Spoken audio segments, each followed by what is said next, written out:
My name is Sophia Bennett. I'm 31. At 7:43 p.m. on Saturday, March 22nd, I was standing at the back of the Oakwood County Civic Center ballroom watching my father accept a crystal plaque for 35 years of engineering service, while my mother leaned into the microphone and said, "Raymond raised our son Ethan to follow in his footsteps." Sophia? She paused, looked directly at me across 70 guests, and smiled. "She's not worth mentioning." The room went completely silent. I could hear the ice shifting in someone's water glass 3 tables away. My face burned so hot I felt my pulse hammering in my jaw. I was wearing the navy suit I'd bought specifically for this night, the one that cost me $340 I didn't really have, because I actually thought, they might acknowledge me. Just once. My brother Ethan stood up from the family table, grinning. He raised his champagne flute. "To Dad," he called out, "and to the Bennett legacy of structural excellence." He wasn't even a licensed engineer. He'd failed the fundamentals of engineering exam twice. I looked down at the cocktail napkin I'd been shredding in my lap. My hands wouldn't stop shaking. Before I go on, if stories about standing up for yourself mean something to you, please hit like and subscribe, and tell me in the comments where you're watching from right now and what time is it there. Let me take you back 8 years to when I was 23 and standing in Victoria Ridgway's corner office at Ridgway and Associates Engineering for the first time. She was 61 then, silver hair pulled back tight, reading glasses on a chain. She looked up from my resume and said, "Your father's Raymond Bennett." It wasn't a question. I nodded. She smiled. "Good. Then you know what real engineering looks like. Also means you'll have to work twice as hard to prove you're not riding coattails." I loved her immediately. That office smelled like drafting paper and strong coffee.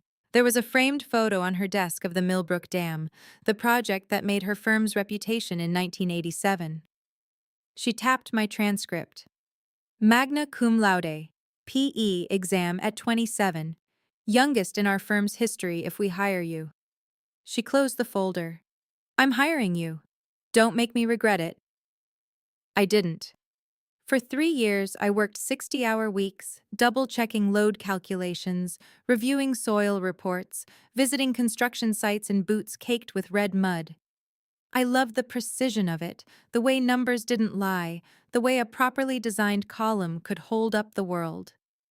My father worked at the same firm, different department. We'd pass each other in the hallway, and he'd nod, say Sophia, and keep walking. At family dinners, he'd talk about Ethan's latest project at the architecture firm where he worked as a draftsman. My mother would smile and refill his wine. When I mentioned passing my PE exam, my father said, "That's nice," and asked Ethan about his golf game. The first betrayal happened on a Tuesday, April 9th, 2024, at 9:14 a.m. I was in the conference room reviewing the Oak Ridge Bridge rehabilitation drawings when my father walked in with Ethan and Lauren Kessler from the State Transportation Department. Lauren was carrying a manila folder thick with documents. "Sophia," my father said, not looking at me, "we need the room." I looked up. "I'm presenting the structural analysis in 20 minutes. Ethan will handle it." My father's voice was flat, final. "He's been reviewing your work, found some load calculation errors we need to correct before submission." My stomach dropped. I stood up slowly. "What errors?" Ethan smiled. He had our mother's smile, warm and empty. "Don't worry about it, sis. I'll fix it. Happens to junior engineers all the time." "I'm not a junior engineer. I'm the lead on this project. PE license 52,419. I heard my voice getting higher. I hated that. My father finally looked at me. His eyes were cold. "And I'm the senior structural engineer with 34 years of experience. The county wants confidence. Ethan's been working with me on the redesign approach for months. You did good preliminary work, but this needs a professional touch now." I am a professional. My hands were shaking. I pressed them flat against the table. "I have the structural drawings, the finite element analysis, the boo." "Sophia, My mother's voice came from the doorway. I hadn't heard her come in. "Don't make a scene. Your father knows what he's doing." She walked over and put her hand on my shoulder, squeezed just hard enough to hurt. "Let's let the men work." I left. I walked straight to the bathroom and locked myself in a stall and sat there for 11 minutes staring at the tile grout. When I came back, the conference room was empty. My drawings were gone. My laptop was still there, but when I opened the project folder, half the files had been moved to a restricted access drive I didn't have permission to view. I went to Victoria's office. She was on a call. I waited outside for 40 minutes.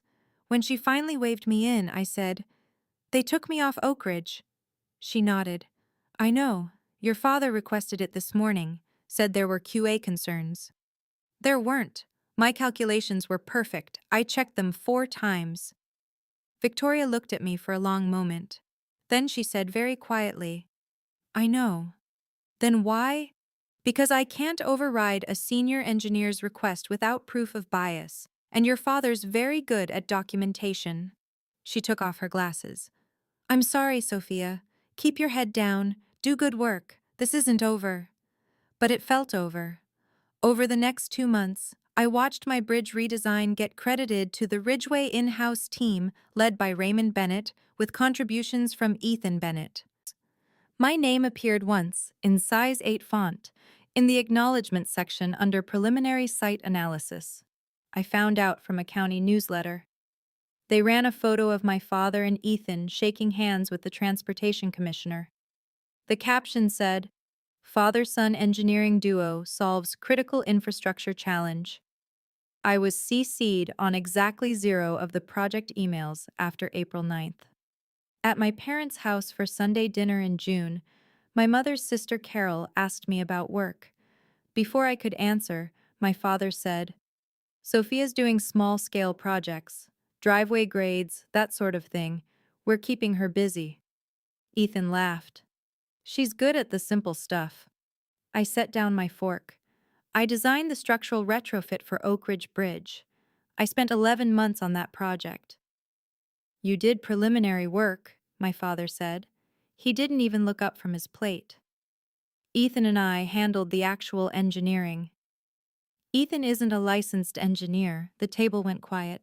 My mother's face went tight. She reached over and gripped my wrist. "Sophia, enough. I'm just stating a fact. You need a PE license to certify structural drawings for state projects. Ethan doesn't have one." My father's face went red. He stood up. "How dare you question your brother's qualifications in front of family?" "I'm not questioning. I'm stating, you've always been jealous." My mother's voice was sharp, brittle. "Ever since Ethan was born, you've resented him for being talented." Something inside me cracked. I pulled my wrist away from her grip and stood up. "I'm going home." "Sit down," my father said. I didn't sit down. I walked out. I heard my mother saying, "She's always been difficult," as the door closed. I didn't go back to Sunday dinners. In August, the Oak Ridge Bridge project won a State Engineering Excellence Award. My father and Ethan accepted it at a ceremony I wasn't invited to. I saw the photos on the State Engineering Board website. My father was holding the plaque. Ethan was shaking the governor's hand. My phone buzzed at 11:07 p.m. that night. Text from my mother. "You should be happy for your brother. Your jealousy is unbecoming." I turned off my phone. The public humiliation came 3 months later on a Wednesday afternoon. I was at Morrison's Hardware on Sycamore Street picking up anchor bolts for a residential foundation project. Small job, $12,000, total contract, barely worth my PE stamp, but it was mine, and it was honest. I was standing at the counter waiting for Jake Morrison to ring me up when the door chimed. My mother walked in, my father behind her, Ethan trailing with his phone out. My mother saw me, and her whole face changed. She pressed her hand to her chest. "Oh, Sophia, sweetheart, what are you doing here?" I looked at the anchor bolts on the counter. "Buying materials." "For what?" She stepped closer. She was wearing her cream-colored wool coat, the one she wore to church. "Are you working? I thought after the Oak Ridge situation you'd taken some time off." Jake Morrison was standing very still behind the register. Two other customers in the back aisle had stopped moving. "I'm working," I said quietly. "I have my own projects." My father made a sound, not quite a laugh. "What projects? Shed foundations?" "Residential work, it's embarrassing." My mother's voice went loud suddenly. "Raymond, did you know she was doing this? Taking jobs that don't even require an engineer?" "It requires an engineer if the client wants it stamped," I said. My face was burning. Ethan looked up from his phone. "Mom, she's doing what she can. Not everyone's cut out for major infrastructure." She had potential. My mother's eyes filled with tears. Real tears. She was good at this. I thought after she saw how real engineering worked on Oak Ridge, she'd learn something. But instead she quit. I didn't quit. I was removed from the project. "Because you made errors," my father said flatly. "We've been over this." "I didn't make errors." "Sophia." My mother reached for my hand. I pulled back. She flinched like I'd slapped her. Her voice broke. "I try so hard, Raymond. I try to support her, and she just resents us." Jake Morrison cleared his throat. "That'll be $67.40. I paid in cash. My hands were shaking so badly I dropped a 20. When I bent to pick it up, I saw my mother watching me with something like satisfaction in her eyes. "We're having Ethan's engagement party next month," she said as I straightened. "November 16th. I assume you'll be too busy with your projects." I looked at her, then at my father, then at Ethan, who was smiling at his phone. Something hardened inside my chest, something cold and clear. "No," I said. "I'll be there." My mother blinked. "Oh, well, good." I walked out with my anchor bolts and sat in my truck for 15 minutes before I could trust myself to drive. That night, I pulled out every file I had from the Oak Ridge project. I'd kept copies. All engineers keep copies. I went through the structural drawings line by line, checking my calculations against the final submitted design. They'd used my work. Every single load calculation, every connection detail, every material specification. The only changes were cosmetic, different title block, my name removed, Ethan's name added as project engineer. But Ethan wasn't a PE, which meant every document he'd signed was illegal. I sat there looking at the signature pages until 2 a.m. Then I put everything back in the folder and went to bed. I didn't know what to do with it yet, but I knew I needed to keep it safe. 2 weeks later, Victoria called me into her office. She looked tired. "Sophia, I need to tell you something, and I need you to not react until I'm finished." I sat down. My heart started pounding. "Your father's retiring in March. There's going to be a ceremony. He's asked that the Oak Ridge project be featured in his tribute video." She paused. "He's also asked me to prepare a summary of his career achievements. He sent me a draft. Your name isn't in it." I didn't say anything. "But Lauren Kessler from the State Department called me yesterday. She's doing a routine audit of county projects and found something odd in the Oak Ridge file." Victoria opened a folder. "The PE stamps on the final structural drawings don't match the state database. Some of the signatures are irregular." I looked up. "Irregular how?" "The state requires a licensed PE to certify structural drawings. The documents show Ethan Bennett's signature on pages that legally require a PE stamp, but Ethan's not licensed." She looked at me. "Did you know about this?" "I knew he wasn't licensed." "Did you know he signed the documents?" I shook my head. "I was removed from the project before final submission." Victoria closed the folder. "Lauren's required to report this. It's going to get ugly. Your father will likely face board review. Ethan could face fraud charges." She paused. "I wanted you to hear it from me first." I sat there feeling nothing and everything at once. "What do?" "Nothing," Victoria said. "This isn't your fight anymore. Let the state handle it. But it was my fight. It had always been my fight. I went home and pulled out my Oak Ridge files again. I organized everything: my original calculations, the preliminary drawings with my signature, the project timeline showing I was lead engineer until April, the final documents showing Ethan's unlicensed signature on PE required pages, email chains that proved my father knew Ethan wasn't licensed. I put it all in a dark blue folder. I didn't know what I'd do with it yet. Then I found the letter. It was in a box of old office supplies I'd taken home when I cleaned out my desk after the Oak Ridge removal. Stuck between two notebooks was a sealed envelope with my name written in Victoria's handwriting. I opened it standing in my kitchen at 9:47 p.m. on a Tuesday. Dear Sophia, if you're reading this, then something happened that made you look for answers, and I'm either retired or gone, and your father's probably already done what I knew he would do. He's erased you, taken credit for your work, made you invisible. I've known your father for 23 years. He's a good engineer but a terrible mentor and a worse parent. When you started at Ridgeway, I knew this day would come. I've been documenting everything. Do you remember what I told you in my office on your first day? I said you'd have to work twice as hard to prove you weren't riding coattails. You did. You worked 3 times as hard, and you earned every bit of recognition you should have received. The original project files for Oak Ridge are in my office safe. Lauren Kessler has been my friend for 30 years. I asked her to audit county projects 2 years ago, specifically looking for PE compliance issues. She found them. Your father directed the removal of your external consultant records, credited the redesign to in-house team, and had Ethan sign documents that legally require a licensed engineer.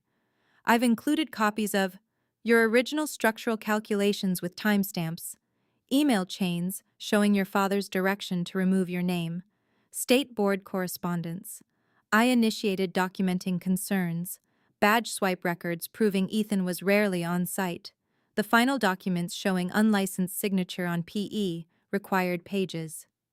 You don't need anyone's permission to have value, Sophia, but you do need to give yourself permission to stop accepting less than you've earned.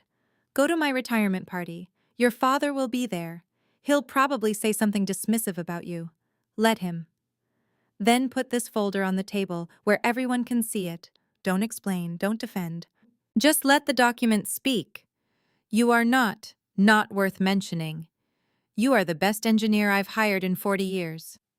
All my respect, Victoria Ridgeway. I read it 3 times. Then I sat on my kitchen floor and cried for 20 minutes straight. Victoria was retiring the same month as my father. Same ceremony. She'd planned it. I looked at the documents she'd included. Everything I needed was there. Proof that I'd designed the Oak Ridge retrofit. Proof that my father had systematically erased my contributions. Proof that Ethan had committed fraud by signing as a licensed engineer when he wasn't. I put everything in the dark blue folder. I didn't tell anyone. Not my roommate, not the 2 friends I had left, not even Jake Morrison when I went back to buy more materials and he asked if I was okay. The retirement party was March 22nd. I bought the navy suit. I got my hair cut. I practiced staying calm in the mirror. At 6:30 p.m., I walked into the Oakwood County Civic Center ballroom. There were 70 people there. Round tables with white cloths, a slideshow playing on the projector showing my father's career highlights. The Oak Ridge Bridge photo was up there, him and Ethan shaking hands with the commissioner. My mother saw me first. Her face went tight. Sophia, you came. You invited me. I didn't think you'd actually show up. She looked at my suit. That's nice? New? Yes. Well, she touched my arm. Please don't make a scene tonight. This is your father's moment. I didn't answer. I found a seat at the back table. The folder was in my bag. Dinner was salmon and roasted vegetables. I didn't eat. I watched my father at the head table, laughing with the county commissioner. Ethan was next to him, showing people something on his phone. probably the engagement photos. At 7:30, the speeches started. The county commissioner talked about infrastructure investment. A colleague talked about my father's dedication. Victoria stood up and talked about engineering excellence and integrity. She looked at me once while she was speaking. Just once. Then it was my mother's turn. She stood up at the microphone in her pearl necklace and cream dress and smiled at the room. Raymond and I have been married for 38 years. He's an incredible engineer and an incredible father. He raised our son Ethan to follow in his footsteps, teaching him everything about structural design, about precision, about legacy. She paused, looked right at me. Sophia? Another pause. She's not worth mentioning. The room went dead silent. Someone dropped a fork. It clattered against a plate. I stood up. My legs felt disconnected from my body, but they worked. I walked to the front of the room. Everyone was staring.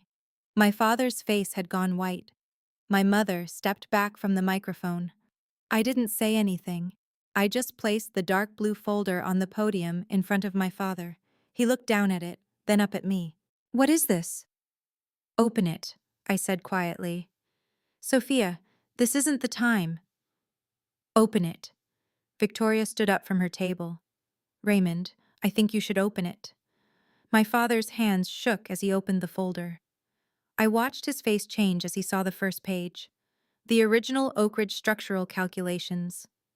My signature. My PE stamp. Dated 11 months before the final submission. He flipped through the pages. Email chains. His emails directing staff to remove external consultant records. My records. His emails instructing Ethan on which documents to sign. The final submission pages showing Ethan's signature on PE required structural certifications. Lauren Kessler stood up from a table near the front. "Raymond, are those the Oak Ridge Bridge documents?" My father didn't answer. He was staring at a page halfway through the folder. His own email, dated April 7th, 2024. "Remove Sophia from all project correspondence. Ethan will handle client communication going forward. Make sure the final drawings show family credit." "Raymond," Lauren said again. She walked to the podium. My father tried to close the folder. She took it from his hands. She read for 30 seconds. Then she looked at my father. "Did you direct an unlicensed individual to sign state-certified structural documents?" He was working under my supervision." "That's not how PE certification works, and you know it." Lauren's voice was sharp. She flipped to another page. "These emails show you intentionally removed the original engineer's name from project records. That's document falsification." My mother made a sound. "This is ridiculous. Sophia's just jealous." "These are time-stamped emails from the county server," Lauren said. She looked at me. "Did you perform the structural analysis for the Oak Ridge Bridge rehabilitation?" "Yes," I said. My voice came out steady. "I was the lead engineer from May 2023 to April 2024. I completed all load calculations, finite element analysis, and preliminary design. I was removed from the project 2 weeks before final submission." "Why were you removed?" I looked at my father. He was gripping the edge of the podium so hard his knuckles were white. "My father said there were quality assurance concerns," I said. "But when I compared my original calculations to the final submitted design, they were identical. The only changes were the signature pages." Lauren turned to my father. "You took credit for your daughter's work and had your unlicensed son sign legal documents? It's not that simple." "It's exactly that simple." Victoria was standing now, too. "I've been documenting irregularities in project attribution for 2 years, Raymond. The state board's been waiting for enough evidence to move forward with a review. I think we have it now." My father's face went from white to red. He pointed at me. "You planned this, you and Victoria. This is a setup." "No," I said quietly. "This is documentation." Ethan stood up from the head table. This is insane. Dad's been an engineer for 35 years. He doesn't need to steal credit from anyone. Then why did he? The voice came from the back. One of my father's colleagues, an older man named Martin. Why remove her name? Why have you signed documents you weren't qualified to certify? Ethan's face flushed. I was qualified. I worked on that project for months. Are you a licensed professional engineer? Lauren asked. Ethan went quiet. Are you? She repeated. No, but… Then you committed fraud. And your father facilitated it. Lauren closed the folder. I'm required to report this to the State Engineering Board. They'll open a formal investigation. My mother grabbed my arm. Her fingers dug in like claws. How could you do this? How could you humiliate your father like this? I pulled my arm away. I didn't do anything, I just showed people the truth. You ruined his retirement. He ruined my career. I looked at her. And you let him. You stood there and watched him erase me, and you smiled and said I wasn't worth mentioning. She slapped me. It wasn't hard, just a quick crack across my cheek. But the whole room gasped. Victoria was at my side in 3 steps. That's enough. Evelyn, you need to leave. This is my husband's party. Your husband just got caught committing professional fraud. Victoria's voice was ice. And you just assaulted someone in front of 70 witnesses. I suggest you leave before I call security. My mother looked around the room. No one was looking at her with sympathy. They were looking at her like she was a stranger. She grabbed her purse and walked out. My father followed her. Ethan stood there for another moment, mouth open, then scrambled after them. The room stayed silent for about 5 seconds. Then Martin started clapping. Slowly, others joined. Not everyone, but enough. Lauren picked up the folder. Sophia, can I keep this? I need to file a formal report. Keep it, I said. I have copies. She nodded. Your father's PE license will likely be suspended pending investigation. Your brother could face criminal charges for fraudulent representation. She paused. I'm sorry this happened to you. Thank you for auditing the project. Victoria asked me 2 years ago. I owed her a favor. Lauren smiled slightly. I'm glad I could pay it back. I left before the cake was served. I sat in my truck in the parking lot for 10 minutes, shaking, before I could drive. When I got home, I called Victoria. She picked up on the first ring. Are you okay? She asked. I think so. You did the right thing. It doesn't feel like it. It will, she said. Give it time. 3 weeks later, the State Engineering Board suspended my father's PE license pending investigation. Ethan was charged with fraudulent representation and document forgery. My mother stopped calling. I kept working. Small projects, residential foundations, retaining walls, honest work that didn't require me to prove I deserved credit. In June, I got a call from Lauren Kessler. The county's reopening the Oak Ridge project attribution. We're correcting the public record. Your name will be listed as lead structural engineer. Your father and brother's names will be removed. What about the award? That's trickier, but we're working on it. 2 months later, I got a letter from the State Engineering Board. They were presenting me with a commendation for the Oak Ridge Bridge structural rehabilitation design. The ceremony was in September. My father didn't show up. Neither did my mother or Ethan. Victoria did. She sat in the front row and smiled when they called my name. A year later, I'm sitting in my own apartment on Riverside Drive. It's small, 1 bedroom, but it's mine. I have a cat named Star who sits on my drafting table when I'm working. There's a photo on my desk of me and Victoria at the commendation ceremony. I don't talk to my parents. Ethan sent me one email 6 months ago asking if I'd talk to the prosecutor about reducing his charges. I didn't respond. My father's license was permanently revoked last month. He's appealing, but the evidence is pretty clear. I still do small projects mostly, but I also got contracted for a pedestrian bridge design in the next county over. It's mine from start to finish. My name, my stamp, my work. If you're watching this and you've ever had someone take credit for something you built, type, "I built it" in the comments. Or if you're still fighting to be recognized, type, "Still fighting." Both are valid, both matter. If this story meant something to you, check the description for more stories just like this one. Thank you for being here.